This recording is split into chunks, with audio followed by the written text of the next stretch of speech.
Listen. We're Arsenal forever.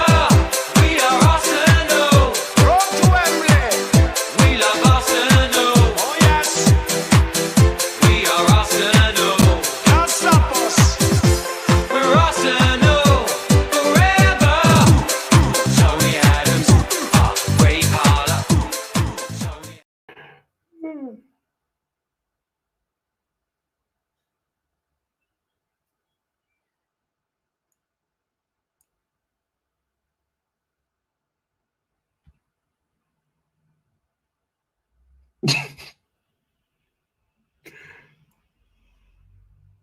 Hello? You're on mute.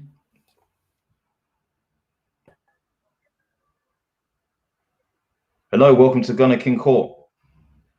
Can you guys see me? Travis, is the intro still I playing? can see you.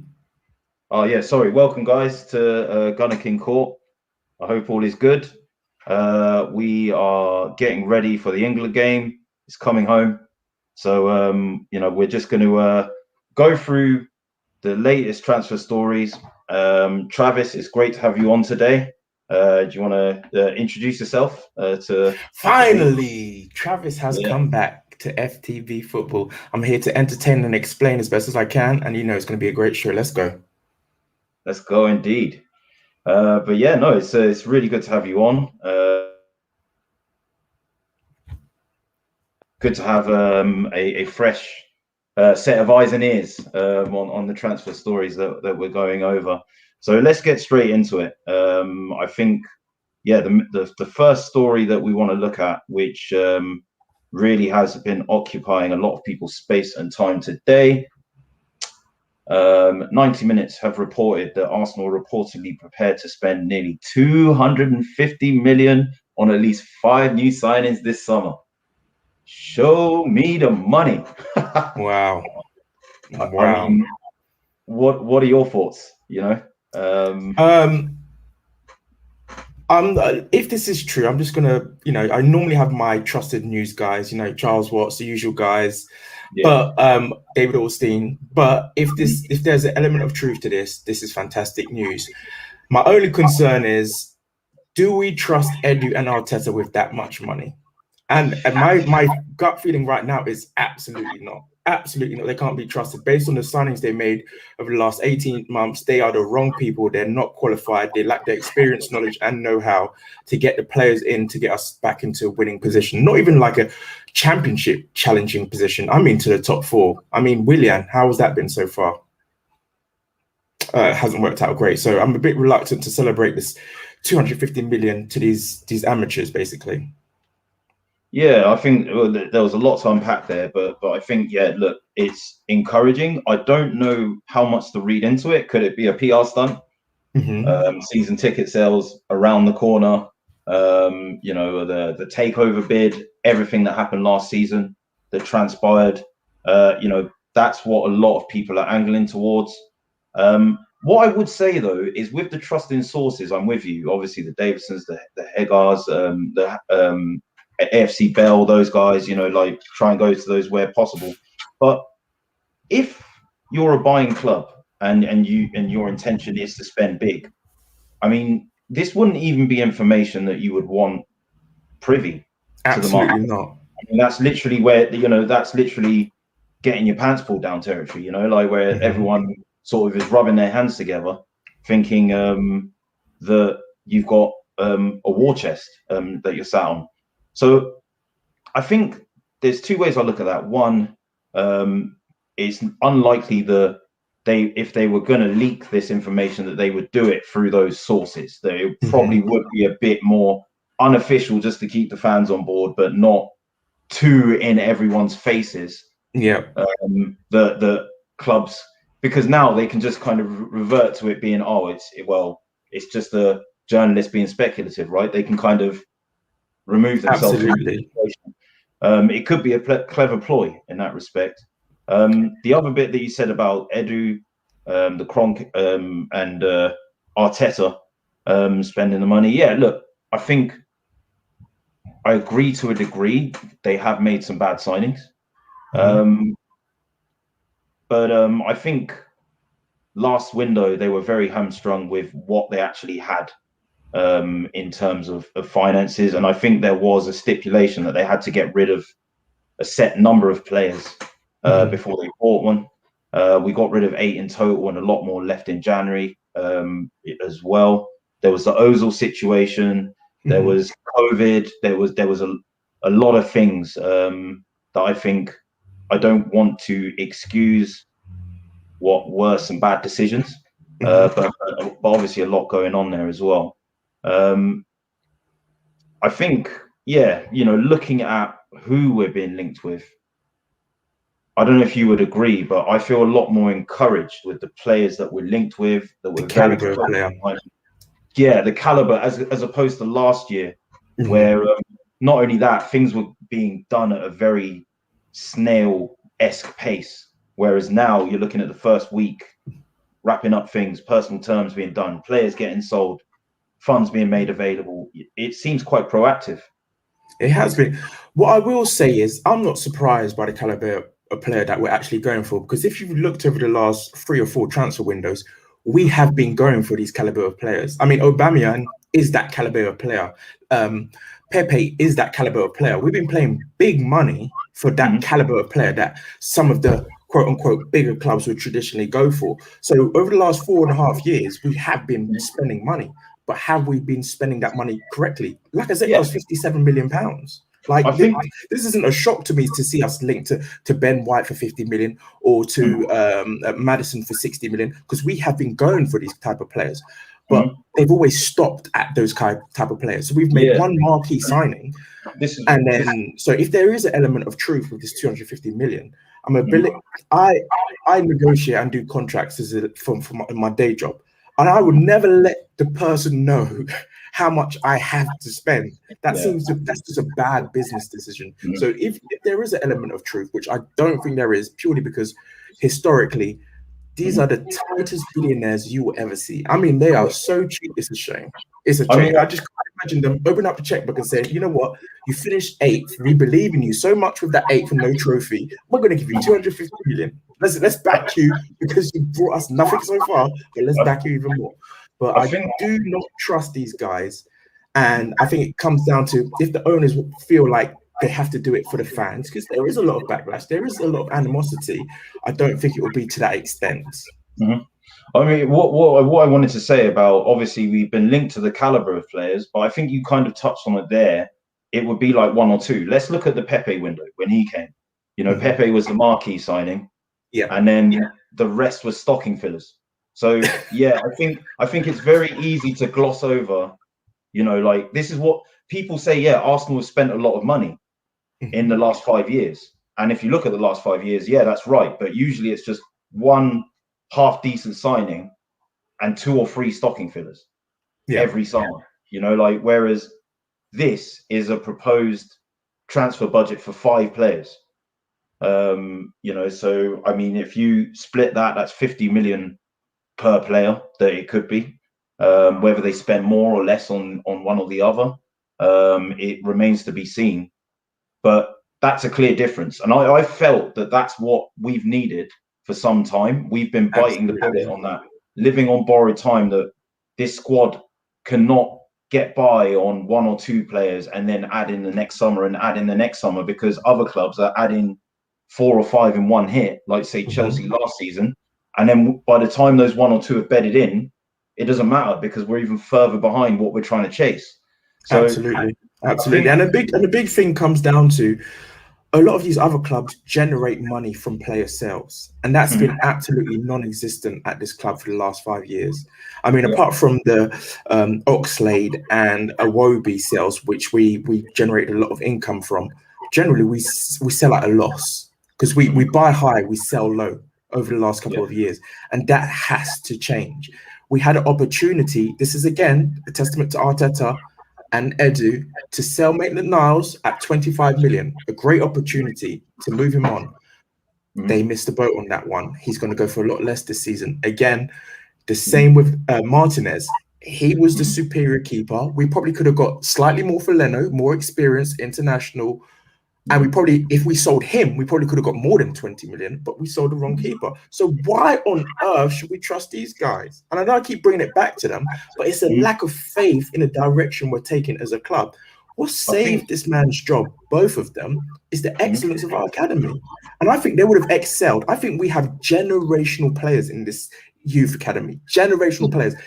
Along with Aziz, along with Smith Rowe, we have generational players in here. And I think any manager who was in charge would have excelled. Saka and Smith Rowe would have been great regardless, because he was great under Emery.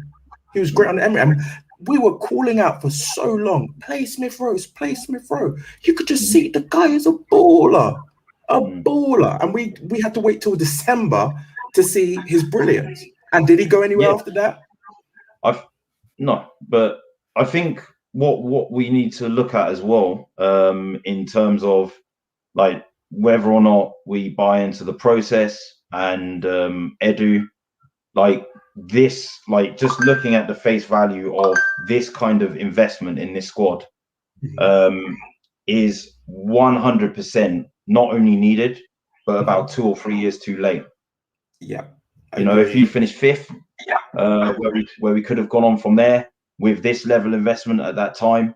If you look at, you know, obviously Wenger in his time with what he had to deal with, you know, I think this has been long overdue. You know, like a full overhaul. I mean, 5 players is like a spine.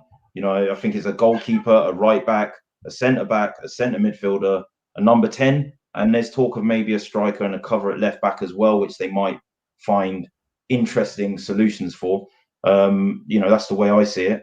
But you know, look, there is, for me, I think, an element of mistrust in, based on previous windows and based on the players that they brought in. One thing is clear though, the caliber of players that we've been linked with, I'm not looking at just in terms of the caliber of the player.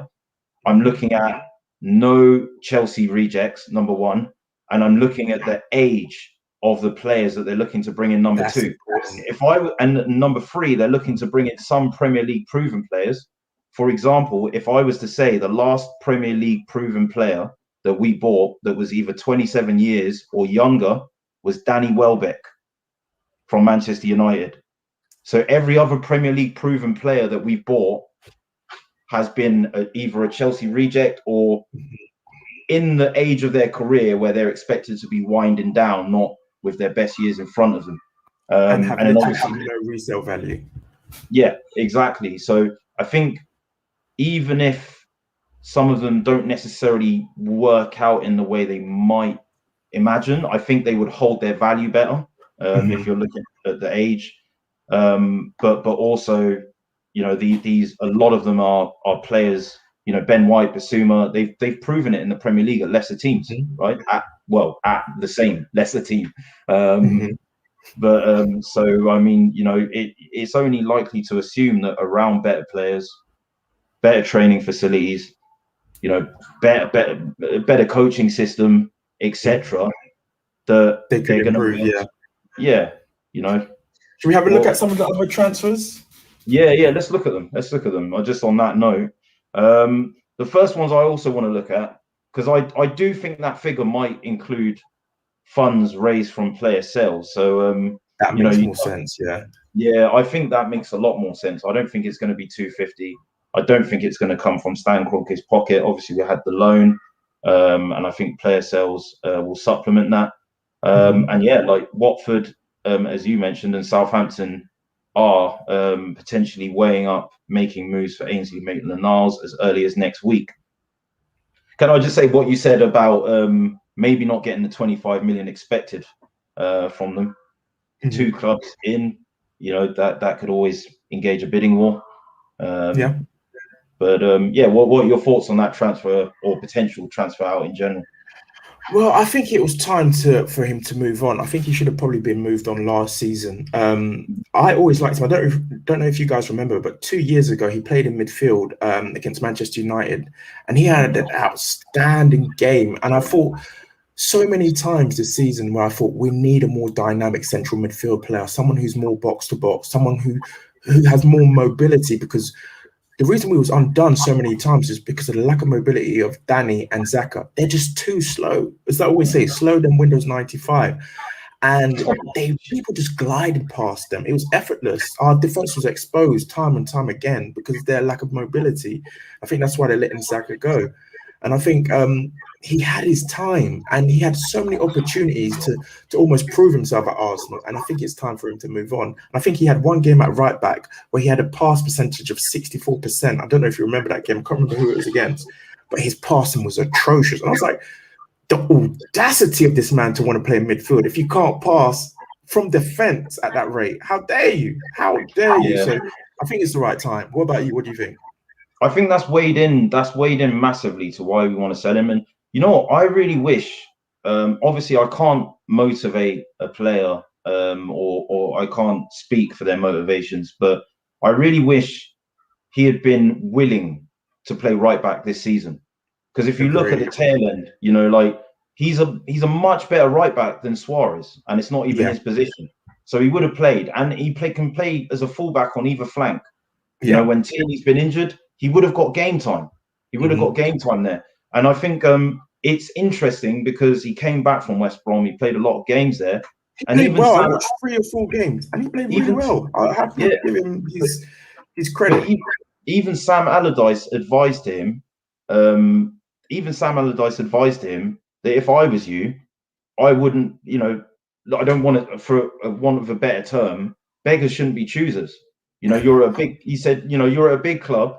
You know, if they tell you to play at fullback, you should the only thing that should be interesting you is game time at this point. And you look at the defensive crisis and the crisis that we've had at both fullback positions this season, the guy would have played. He would have played. He would have got a lot of games. He would have established himself further. And then, as you said, he would have probably built a case to say, look, I want to play in midfield a bit more. If you get fullbacks in or whatever, you know. The problem is, right, when he was given an opportunity to play at right back, he played poorly. That's why he dropped down the pecking order, because he got given an opportunity. I don't know if you remember when Bellerin was having an absolute shocker, and then he had a few games and he played so poorly. There's so many players who don't like playing in defense, and if you play well enough, you get moved forward. I'm talking about Gareth Bale, Kimmich started at right back, but eventually they move into midfield or further forward. But you have to excel in the position you're in. So no one's going to trust you and move you into midfield if you're playing terribly in the position you are starting in. You have to prove yourself. You have to walk before you can run. And that's where he went wrong. What I will say in his defense, though, because I think it's easy for us to forget that his performances at fullback in the run into the end of not this season just gone, the season before, where we got to the FA Cup final, did the cup run, where he was integral to that team. He did end the season before last on a massive high. You said it best. It's easy for us to forget that, and I think in football, it's all about what have you done for me lately. Dun, dun, dun, dun. Yeah. If you are poor, like, you can't talk about last season. And I agree, his cup run was fantastic. We saw him; he was phenomenal. He was playing in the league as well. But this season, go on. Sorry, I was saying, but so I'm just going back like to when Arteta, like at the beginning of this season, when we were deciding, are we going to keep him? Are we not going to keep him? Like. And what you said about maybe we should have sold him then, I agree. But I do feel like hindsight is a bit of a wonderful thing in asserting that, because if we remember that season, how it ended and how he had made his way into the team and how he had solidified a place and he was doing pretty well, you know, in the fullback positions there. Arteta was using him as an auxiliary kind of fullback in a back three. And we were doing well in the league games and the cup games as well. And I think I don't want to keep sounding like I'm defending Arteta and Edu, but I can kind of see how they kind of took, like at the start of this season, when, well, how do you deny this guy given the run that he's had now? All we got to hope is that he can take that form into the beginning of next season, which. Unfortunately, he didn't. You know, like I just think that's a bit it has to be taken into consideration, I guess, a bit when saying, we should have sold him last season, because at that stage, obviously we've persevered with him for so long. He's come through our academy. See, I think the reason why I'm so critical is because as a director of football, you're meant to have the foresight and to see things we don't see. At the start of the season, they had three right backs, or not three right backs, but they had several players that can play right backs. They had Chambers, they had Bellerin, and they had Suarez. Okay, they had two left backs, Kalashniak, and they had what's his name? Just signed a new contract. Mine's gone blank. The point I'm trying to make is you have an abundance of players in the same position. This is your job. You're meant to see that you've got too many players for the same position. If you get a substantial offer, an offer that we couldn't refuse, you have to let him go. You have to let him go. And that is the reason I'm so critical, is because that's their job. That's not for us to do. They see the squad every day. They see all the players, and they have to make tough decisions. So they won't get a pass from me. They're paid to make those decisions. We're not. Yeah, no, I think definitely with those fullbacks that you mentioned, there was definitely a concerted effort to get rid of Kolasinac last summer. Like 100%. Like you could see he was on a list of expendable people, which is backed up further by the fact that he was just let out the back door. On a loan in January. I think they had so much to do in a difficult environment.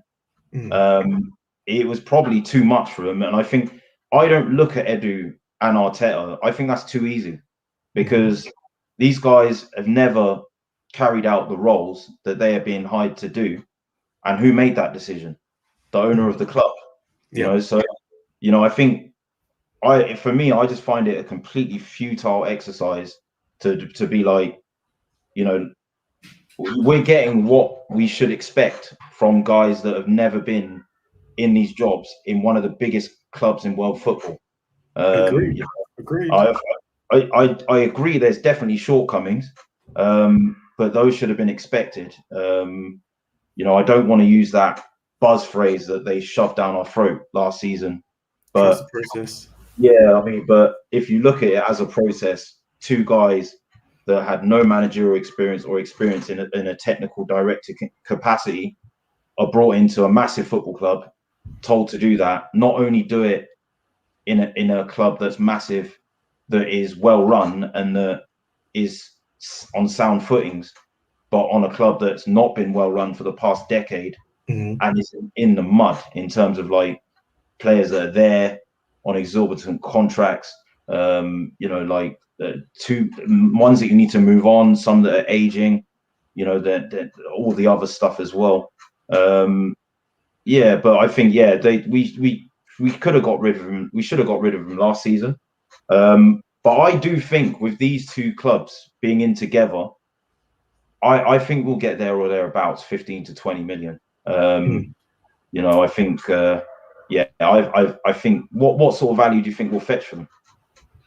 I'm thinking about 18, 15 million. It depends what position you're buying him for. As a midfield player, 15 million. As a right back, I think he's probably worth more as a right back, in my opinion, because he's shown to be more dynamic going forward when he plays on the left side, because he's a utility player. I hate that phrase as a footballer. It's kind of insulting to their profession, but he is a good utility player. When you've got him, you can play him in three positions. So they may be thinking, okay, we'll pay 18 million for him because he can cover three positions for us. And he's going to move. He's made it abundantly clear he wants to play midfield. So a lot of managers will be thinking, don't know about that, because a lot of clubs went to Southampton, I believe. Leicester wanted to sign him as a right back. Wolves as well, yeah. And he refused to go because Big Sam was the only one who promised him a role in midfield. And he played decent. He only made it known that he wanted midfield football after the window ended. I think privately, though, with the scouting network, he probably said, look, if I'm going to, because otherwise, why would you possibly go to West Brom instead of Leicester or Southampton? Yeah. That's that. It makes no sense. That's the only logical thing I can think of. Because Southampton had no right back, and neither did Leicester because they had long-term injuries. Like they're out for 4 months. So he would have guaranteed to play for both of them, but he thought, nah, I don't want to play right back. That's and it could be potentially, I could be wrong. He could turn out to excel and be even better than we think, but I doubt it. I think he's a mid-table player at best. Yeah, I mean, you know, I think, yeah, we should be happy to get whatever fee we can for him, especially to fund the kind of transfers that we need to get our club going forward. On the note of transfers out as well, I mean, just going to gloss over this. I think we've probably said most of what we need to say about Xhaka. Absolutely. You know, I think it's widely known. And I think it was a clever ploy to not be pushed over. And just accept a lower bid before the tournament had started. Because Xhaka always plays better for Switzerland than he does with Arsenal, because international football and the more continental style of football favours him a lot more. So I think he always he'll excel in Italy. I think he'll do really, really well. Yeah, he always does better in the European tournaments, and he always does better with his country. So I think holding out, waiting for the tournament to start, seeing that we probably will now get closer to that 20 million bracket with add-ons, that's great news, right? Yeah, I'll take it. Anything like 15 mil, I'll take it. I think he just needs to move on. Yeah, but you know, it doesn't work out always. I don't think he's a bad player. I just don't think he's the right player for our system and English football. And you know, I think we can do better, and I think that's definitely held us back. You know, in the center of the park, it's limited us. Absolutely, and let me be clear, he's a really nice guy. I think he was an outstanding player for us. I think he was a very good player for us. But our mindset needs to change. We need to be at the mindset of the Cities, the Uniteds, the Liverpools, where you can be very, very good, but very good isn't good enough. Okay, we need an upgrade. Okay, we've seen what happening in the midfield gets us. That gets us no Champions League football. Okay, and it gets us nowhere near winning the league. So you've been a very good servant. I love his attitude, his demeanor, his aggressiveness, his willingness to fight, a good passer of the ball. But ultimately, he's limited. And every single position that we can upgrade in, we should try to upgrade in. That needs to be the mindset going forward. Excellence. And it's the same with Chelsea. This is why they keep on winning. You are good, but you're not great. So we're going to move you on. You've been a very good player for us, but we're going to move you on. And that needs to be the mindset for every single position. That goes for Aubameyang. That goes for Leno. Leno's been good, but he hasn't been great. So if you haven't been great, jog on. Come on. We're chasing excellence, okay? Yeah, and look, you know, I think I definitely lend into that as well. He's been a good servant. I felt sorry for him at times, and I do think there's mitigation when he did the armband stuff and all that. And I think I've been vocal about that on other shows where I said there's no coming back from that. But I think the main problem is he has leadership qualities, and for all intents and purposes, he's a leader in our squad. But what's happened is, because of what he's done, we can never give him the armband back.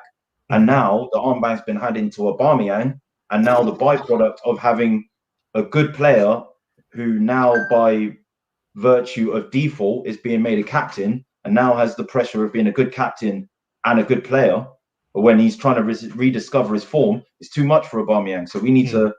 That's the unfortunate thing with Xhaka that I've really noticed. I think there was a bit of a bounce when Aubameyang got the armband with the cup run, but I think it became like with the contract and coming into a new season and being like, right, now I've established myself as a captain and as the top earner and as like the main man. Now there's even more pressure.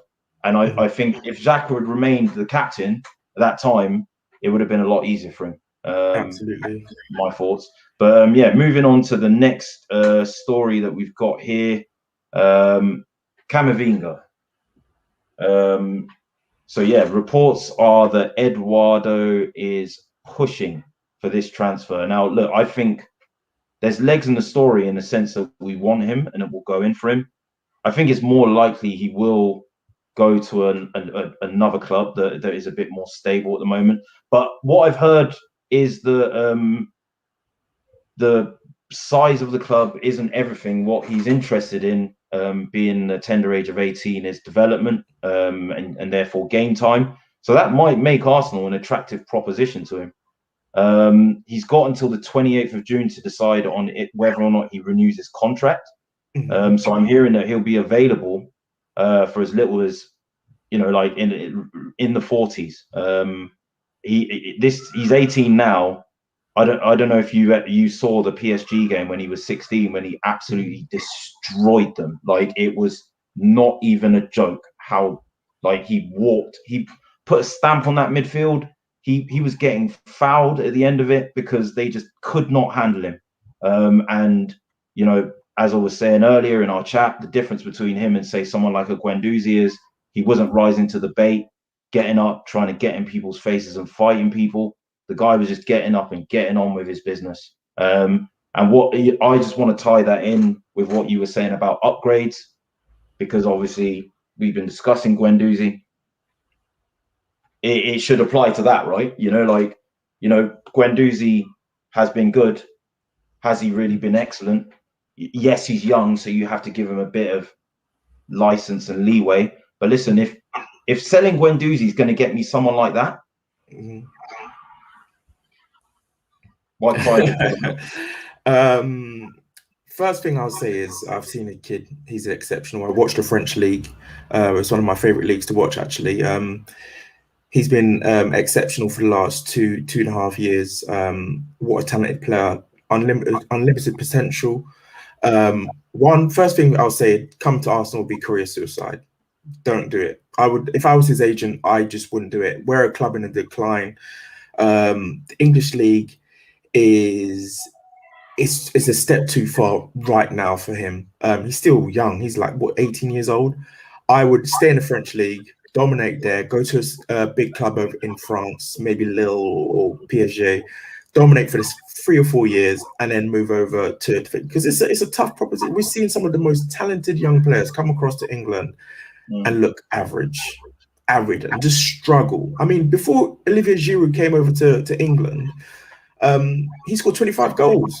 He's got nowhere near that in England. Never going to happen. Ibrahimovic, 40 goals over there, comes over here, scores 70. Okay, the Premier League is a different animal. Don't come here. That would be my advice to him first and foremost. Second thing is he scored 1 goal in 35 games. We need goals.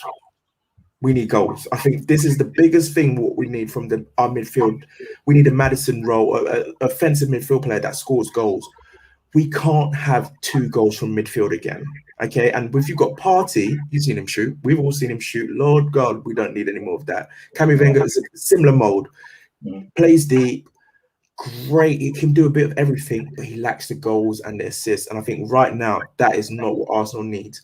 But like I said before, my philosophy: if we can get him, get him. Get him. But I think it's not what we need. I think, like, I agree with what you're saying about the French league, and obviously Pepe is a fine example where it's taken us only until last season to see the best out of him. But Pepe's position and his style of play, sleight of frame, relying on pace and trickery, is very different to. I mean, Camavinga plays either as a 6 or an 8, a regista or kind of a deep line playmaker. And he's a lot more physically robust. I mean, the size of him for an 18-year-old. Big lad, yeah. When I watched him come on when he was 16, I was like, this guy ain't no 16. Like, he looked like he ate all the steroids or something, like he's a big lad. And, Cavani's a big lad as well. Cavani was kicking the hell out of him. I think he got booked in that game as well. And he just didn't look fazed by the physical part of it. So I think the step up from the French league to the English league is that physicality and that pace. Yeah. But I think his facets, like his strengths, are things like his athleticism and his strength. Anyway, so he's a baller. I wouldn't necessarily look at him as someone that couldn't adapt to the Premier League. Could he do it straight away? I don't know. But I think he definitely could. I think his physical attributes are made for the Premier League, and his technical ability as well. And the other thing about the goals and the assist thing, I think I've always said, yeah, like I think Partey with Xhaka next to him, with Xhaka not making as much progressive passes as we need, and with Partey having box-to-box capabilities, but if he tries to break to the other box and support our creative players, he leaves Xhaka behind him. And if the play breaks down and they start countering, and Xhaka's broken to the box, Partey's broke to the box, and Xhaka's behind him, he's easily exposed because he's not very mobile. Whereas Camavinga, if Partey broke forward and Camavinga dropped, he's not going to have that problem. And likewise, for extra unpredictability, they could alternate, push-pull, you know, because they both got the capability to break from box to box and to sit. So that would actually mean that you would have an extra presence closer to the creative players in the attacking phase that could help support those players that are in front of them. So that would allow them to sit higher as well, and it would allow them extra space because those guys breaking forward are going to draw defenders in, create spaces for the other attacking players. So I think it could help us creatively. It might not be with himself getting assists or goals, but I think you would see an uplift in the goals and assists from the other midfielders and the strikers. Absolutely agreed. Yeah, I think it's you know, maybe not. You know, I think he'll probably go PSG anyway, but it's just good to see us linked with a player like that. And if it came through, great. But just wrapping up quickly with the last couple of stories. I mean, Tierney's just signed a new 5-year contract, and he had quite a few years left on it. But I think with Richard Garlick coming in now, he's really looking at basically making sure that we don't have walkouts, on the door, which we've had with the likes of Ramsey or Ozil, etc. I mean, what are your thoughts on that? Do you think it's a bit too much too soon, or? I think he is injury prone, but he's a future Arsenal captain for me. He's got great potential. When he's played, he's looked exceptional. My only concern is too much too soon. But there's nothing wrong with securing a long-term contract. And he's been fantastic. Solid 8 out of 10 for me, performance-wise this season. Yeah, I think he's been one of our most dependable players when fit. And the only concern I've got with it is the fitness side of it. It's not the performance side.